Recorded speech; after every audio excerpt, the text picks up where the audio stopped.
Hello বন্ধুরা, কালকে সরস্বতী পুজো। তো তার জন্য আন্টি প্রত্যেক বছরই ঘর সাজায়। তো এবারেও সাজাচ্ছে। তো এবারে ঘর সাজাচ্ছে ঠিক কীরকমভাবে সেটাই তোমাদেরকে আমি দেখাচ্ছি। তো এই যে আমাদের ঠাকুর ঘর। তো প্রথমেই এখানে ঢুকতে উডেনের চেন দিয়ে সাজানো আছে।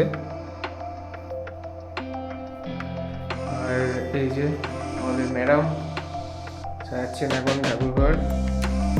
এই যে মা কিরমভাবে ঠাকুর ঘরটা সাজাবে বলে ভাবছো? হয়ে গেছে।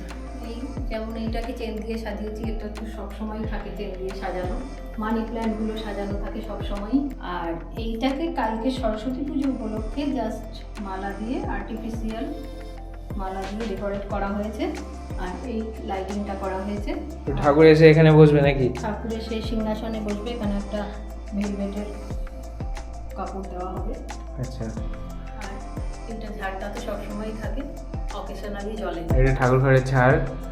তো এখানেই সবসময় থাকে ঝাড়টা। এটা অ্যাকচুয়ালি ঠাকুর ঘরের লাইটও বলতে পারো। তো আর কি ডেকোরেট করে ভেবেছো? আর গাঁদার মালাটা দিয়েছি নতুন কালকের জন্য, সরস্বতী পুজো উপলক্ষে আর্টিফিশিয়াল গাঁদার মালাটাকে আমি এইভাবে ডেকোরেট করেছি। আচ্ছা, আর এই যে মায়ের হাতে আঁকা ছবি। তো এটা এখন রিপেয়ারিংয়ে চলছে, কারণ অনেক জায়গাতে নষ্ট হয়ে গেছিলো। এই যেরকম এই জায়গাগুলো নষ্ট হয়ে গেছিলো। তো এখন এটা রিপেয়ারিংয়ের কাজ চলছে।